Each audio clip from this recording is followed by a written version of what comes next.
live, recording this right now. It is Tuesday, August 4th, sometime in the afternoon here on the East Coast. Chase is here, did a solo show yesterday, broke down all the legal mumbo-jumbo from the court documents of everything that's going on in college basketball, college sports, I guess. So if you need more information on that, a simplified breakdown, go check that out. I'm not breaking down all the legal bullcrap today. We're here to talk about basketball, Chase.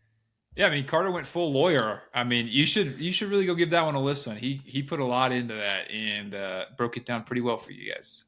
I felt like I was reading Arabic in some of these court documents. I was like, so the plaintiff went against who? Like, I had no idea I'm like, what is the appellate court? What is a stay? I had no idea what the 13th district. Like, what is this? Or the 13th court? It was a nightmare. I mean, it still is a nightmare, and the NCAA needs to do something to figure it out. But like you said, we're not going to spend too much time on that unless it pertains to BYU, which in this case, it does. We talked about it when it first came out. Obviously, the Jaxon Kohler interest and rumors. This is, by all accounts, a lifeline to BYU basketball at this point. A team who is yet to find a solid, true starting center, and so they are kind of banking on this getting upheld and these fifth-year guys coming back and playing another season, whether that's Jaxon Kohler or someone else, we don't exactly know.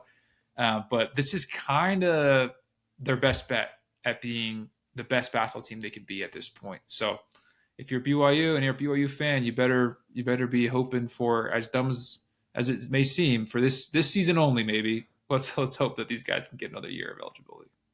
Yeah, once the College Sports Act goes into effect, it's going to really help BYU. If that goes into effect right now, this does not help BYU basketball in the short term because basically the roster's set now at that point if this happens now. And also, Ted Cruz said that he thinks it's going to end up on the Senate floor this week. We'll see about that, Teddy. I don't know about all that. There might be more important issues going on, but some college football fans in Congress maybe. But anyhow, yeah, we have the California injunction right now to where if that goes through and that's, the players win that side of it, Jaxon Kohler, I think Mark Mitchell's a part of that as well. They will be able to hop in the portal and be able to join the team. At the moment, like I said in the breakdown, Jaxon Kohler can come back to Michigan State, but he cannot hit the portal yet because he wasn't in one of those other court cases where guys were also allowed to enter the portal. So like a guy like RJ Gottfried, his case is different where he's able to go into the portal and everything and go. And certain guys said they were hitting the portal in April. So therefore, technically they've been in the portal this entire time. Once the fifth year stuff was allowed, they're already in the portal. So portal's still open for them. It's too much. It's all it's a joke. Too much. It's a joke. It needs to be fixed. This isn't fun anymore. As much content we've been able to squeeze out of this. And then it's like, oh, it's August and like the biggest things are happening right now. It's fun for that, but it is too much. They need to figure it out. But like I said, for BYU, this could be a good thing.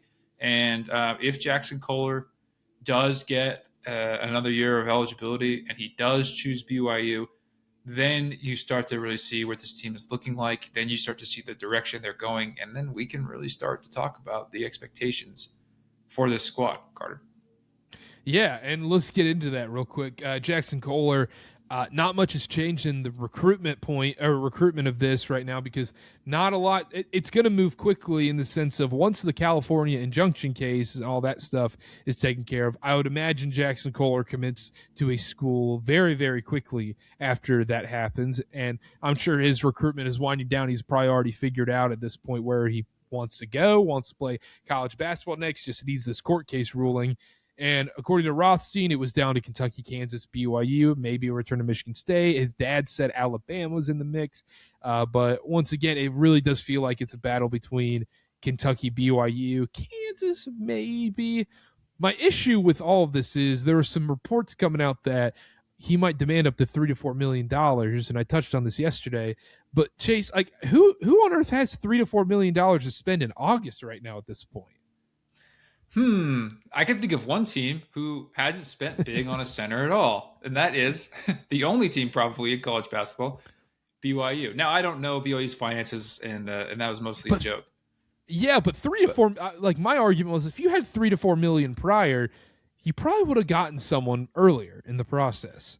Yeah, and to your point that you're trying to make is, this is way too late to be seeking that kind of money. Whether or not that's true, again, it's just reports. We don't know everything, but no one at this point in time. I mean, everyone's built their rosters. It's August, and we're still like they're fighting for all these new guys who apparently are going to get to play. Like this is how ridiculous it is. But at the same time, if you can convince boosters, right, you can get them excited. The money, there's no cap, and these big schools will find a way to make it happen. I would put BYU in that sort of category where I think they are backed by powerful enough people to be like, okay, look, if they really want this, they can get the money together. They can make this happen. Will it happen? I don't know. But to your point, yeah, this is look. For these guys, if it wasn't going to be pro basketball, particularly the NBA, this is the best decision for them. And I can't blame them for fighting to do it because of these numbers we are throwing out. Because you get to play another year of basketball, sport that you love, and get paid a bunch to do it. I don't blame them coming in. It's just that everything's so messed up right now. The timing and the logistics and the legality of it all is completely up on its end. That I'm sure a lot of them are sitting here, and we're sitting here like, okay, you can play now. Where are you going to go? Who's going to take you? Well, how much money are you going to get? Questions I do not have the answer to. I don't think anyone does. Yeah, and I feel for Kohler in this case is that I think Kohler, with the first 3 years, it didn't necessarily fully click for him at Michigan State, but it finally clicked that last year at Michigan State. And I'm sure his camp feels the same way, where if he had one more year where he was featured a little bit more, he would have gotten more NBA looks. I'm not saying he's going to be a 10-time NBA, 10-year NBA vet or whatever, but there's definitely a chance he could be a two-way level, end of the bench kind of NBA player. And where his teammate Carson Cooper went and got a two-way deal, and I think Kohler is better than Cooper, to be honest. And if he had just had a little bit more time being showcased and featured and playing at that level, I think it would have been different for him in the NBA process. But at that same point, like you said, like if he does come back, it works out great for all these guys selfishly. It's just the timing of it's a disaster, and that's why you're going to see major coaches in the sport continually leave, like Dusty May. Yes. And see some of the greats retire. I think probably earlier than they were expecting, for some of them at least, because this is becoming illegitimate, like all year round. I know that some people thought that college coaches had it maybe a little more chill, like could spend some more time with their family, stuff like that. This is a 24/7, 365 type of job, and if you're not on top of it, you're going to lose out on players left and right. Yeah, and you're just dealing with stupid agents that are just, are they actually even an agent, or do they just put agent in their Instagram bio? Like it's a full-blown nightmare with all of it. With all that being said, Kohler to BYU, we've talked about it multiple times at this point, but the more and more you look at it, it would make BYU, I think, a second weekend caliber team in the NCAA tournament. Yes, and people would start viewing them as such. You would look at the offensive firepower at that point on the team would really jump off the page. Not exactly last year's what they looked like on paper with Rob Wright, AJ DeBounce, Richie Saunders, but in a different way, where we talked about this a lot, how the hope for this team coming into next year is that there's a lot more chemistry, there's a lot more sharing the ball, there's a lot more everyone kind of taking on their role and performing it well. It would be a true, like, really can run five out. Kohler plays amazing, 30 feet away from the basket and 1 foot away from the basket. It would be able to do a lot of pick and roll and cutting, and it would just be an entirely different offense than what we've seen in a while, where BYU has leaned on these traditional centers to play either a post-up role or just a rim running rebounding role, or in the rare case of Ali Khalifa, the facilitating role, right? This would be a true five that can really stretch the floor, that can do it kind of all offensively. Defensively would have to be its own separate discussion, question, and really an overhaul from what happened last season, which we don't need to talk about any more than than we have because it was just atrocious. But it would be a much more collective approach. And again, everything we're saying, I feel like we've talked about this, but it would take everyone playing better on ball to not funneling things to the center anymore. It would mean that BYU would probably be undersized for as big as they were collectively, all like 6'5" and above. They wouldn't have a true big man to protect the rim. So they would need to play better help side defense, make sure they're communicating, switching on screens a lot better, and not being so reliant on a big shot blocking big that was Keba Keita a couple years ago and last season in some moments. So it would definitely be a very interesting approach and new way to run this basketball team. But at this point, I'll take anything. I'm excited to see anything. Yeah, I would be excited for Kohler. I would be excited for Keba. I would be excited. I would be excited for anything. I think that's a great way to put it. But it would be weird, this lineup of, how would this actually look defensively? Because defensively, I'd almost want like Kohler and Urbaniak to play together and where they can, kind of help with each other on a bigger 5-man. It's all matchup dependent at the end of the day. But, and a big thing Kevin Young's talked about all offseason is he wants to make sure whoever he brings in can stretch the floor a little bit and they can play 5 out and they can do all these things. I would enjoy that with Kohler, but it's funny because I think on paper last year's team should have been better defensively than this year's, but I think I wouldn't ever, but this year's team, I don't think I'm going to have to question the motor of this year's team. I like that a lot. Or perhaps the attitude of some players. The grit. It's hard to put it exactly into words, but I think that's what this team needs. I think that's what the coaching staff realized. That's why there was a massive overhaul in the roster.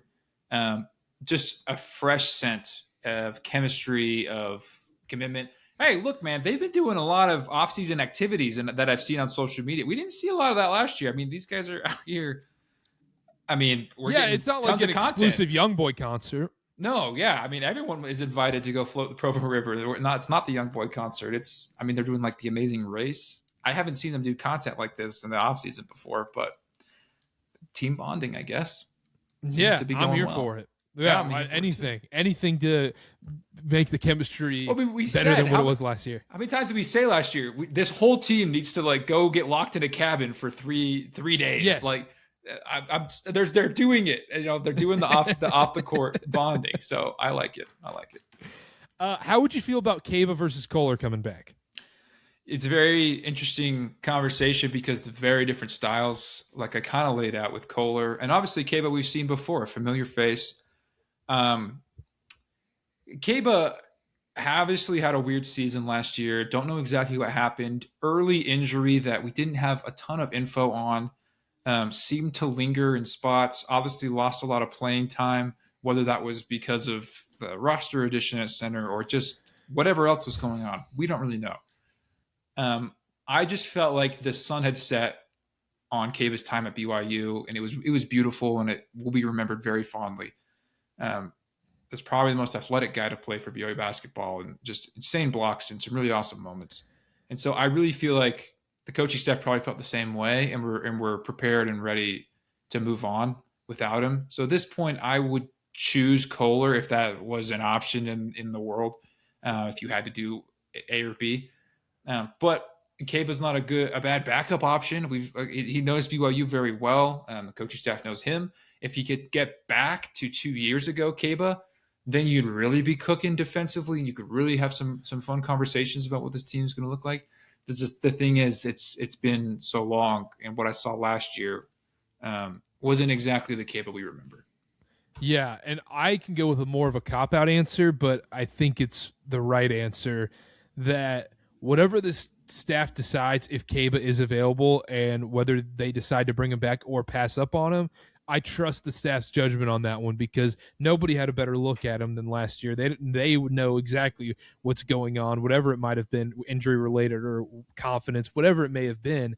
They know better than anybody. And if they're willing to take him back, then that means they know something that, hey, things are going to be fine this year.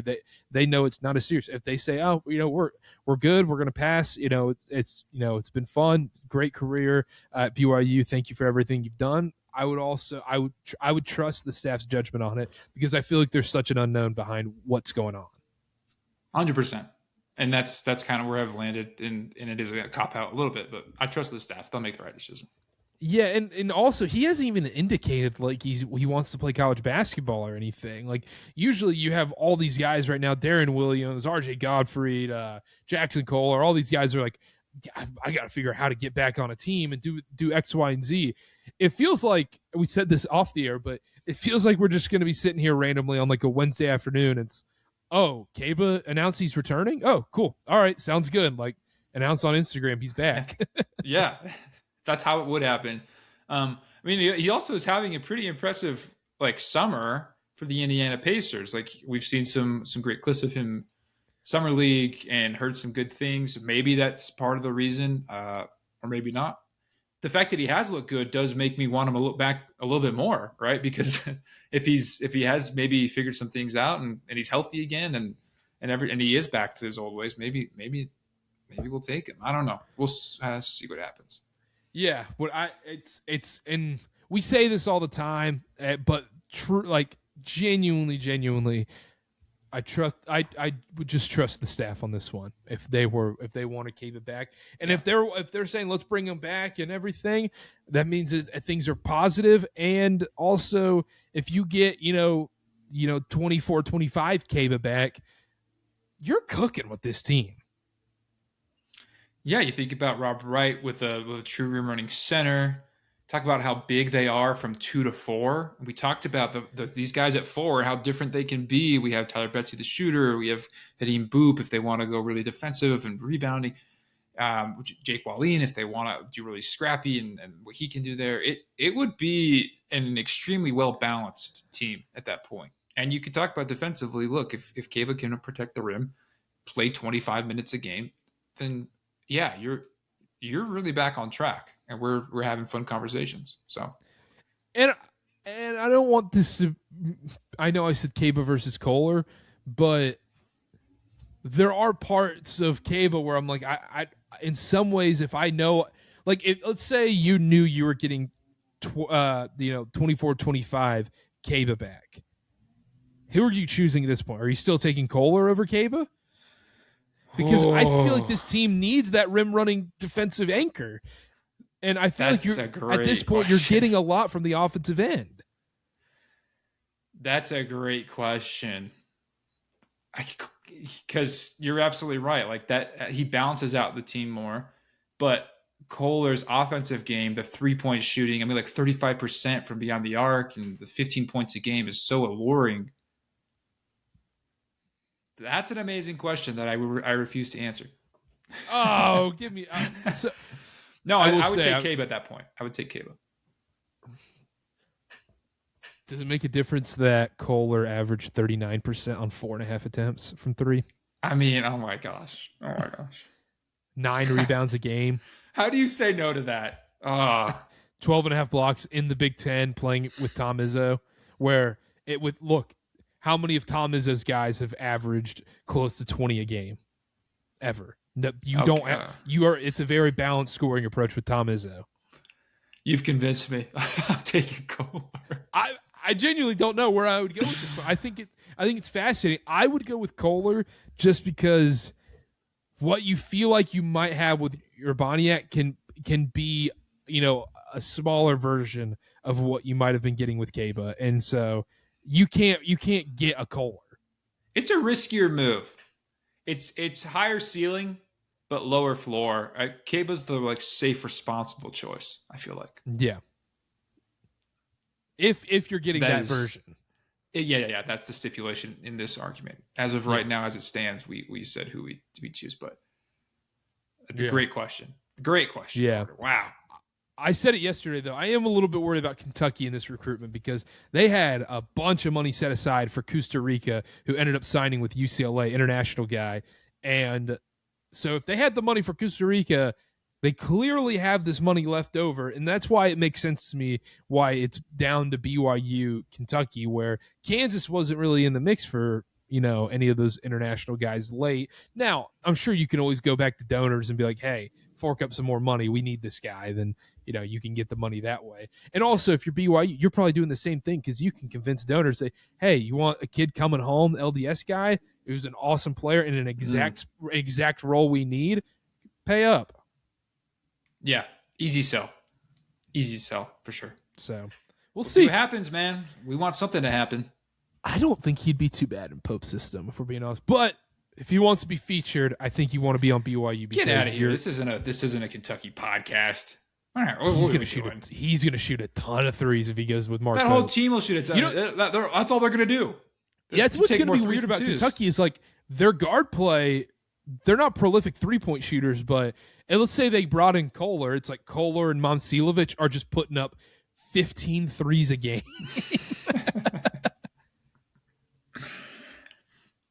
Hey, man, Pope's best team ever. That's what they did.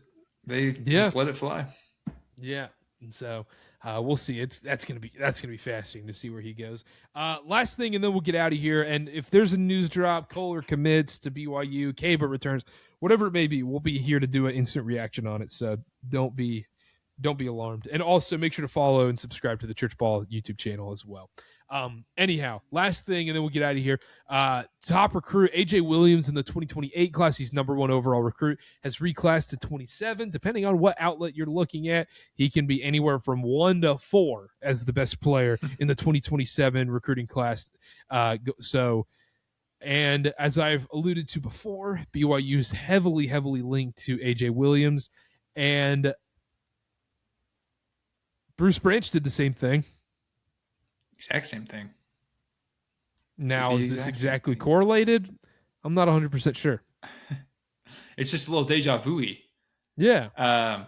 And it seems to be a very popular choice now for these cats to do because you think reclassifying.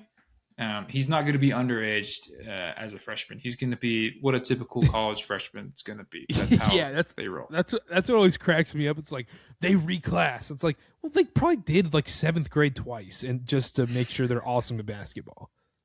Yeah, I mean, no, that's the move. I mean, seriously, he'd be 18 when he came, so it's right where he should be.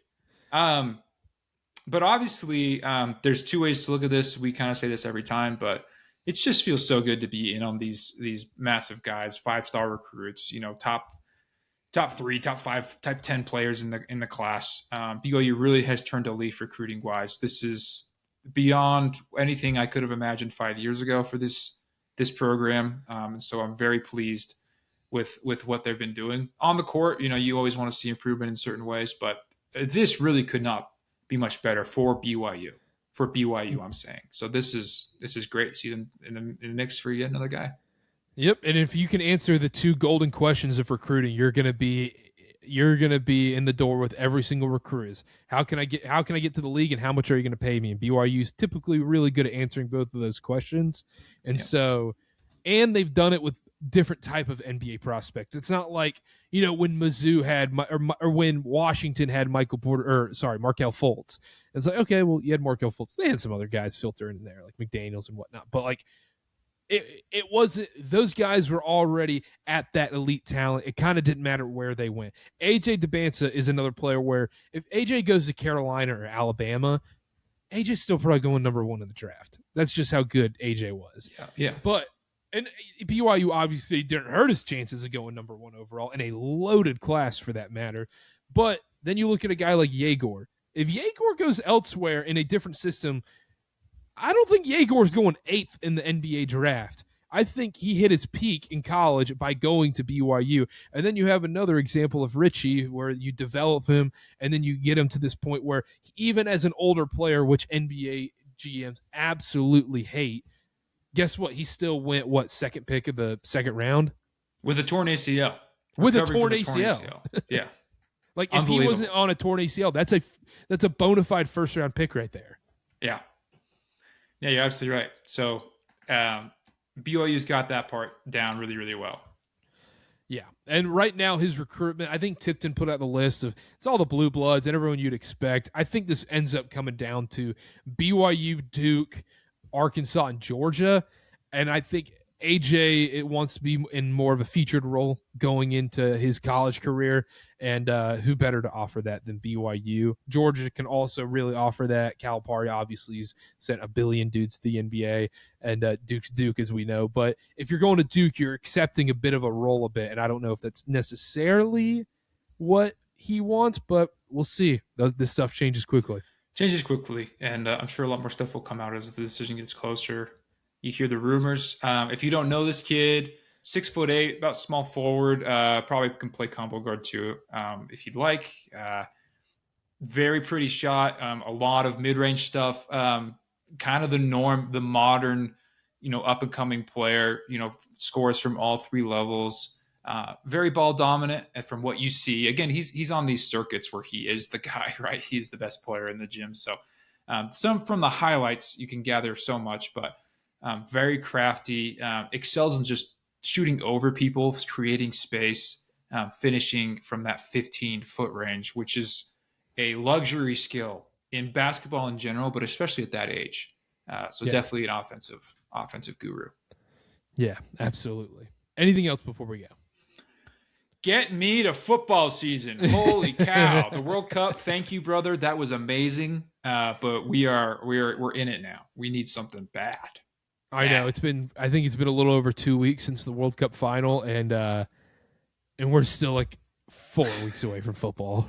I know. Even shout out my Red Sox coming out here with the hottest team in baseball by far. It just still doesn't do it for me. I'm still like, I need football.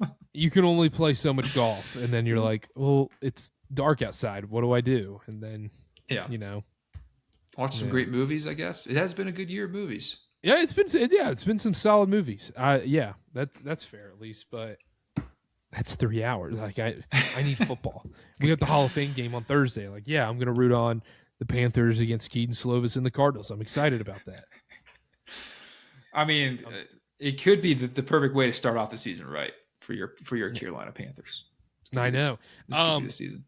And also, if you're listening, watching to this right now, we'll be putting out some BYU football stuff on the Church Ball Pod YouTube channel, not the Field of 68 Podcast Network YouTube channel. No football stuff will be on there. So we'll put out some BYU football stuff throughout the season, maybe some reactions and previews and whatnot. We'll do like a season preview episode thing on there as well. So subscribe to the Church Ball Pod YouTube channel, please, please, please. Thank you. At Church Ball Pod and everything, at Chase_Roger C or at Karter B8. We'll see y'all next time.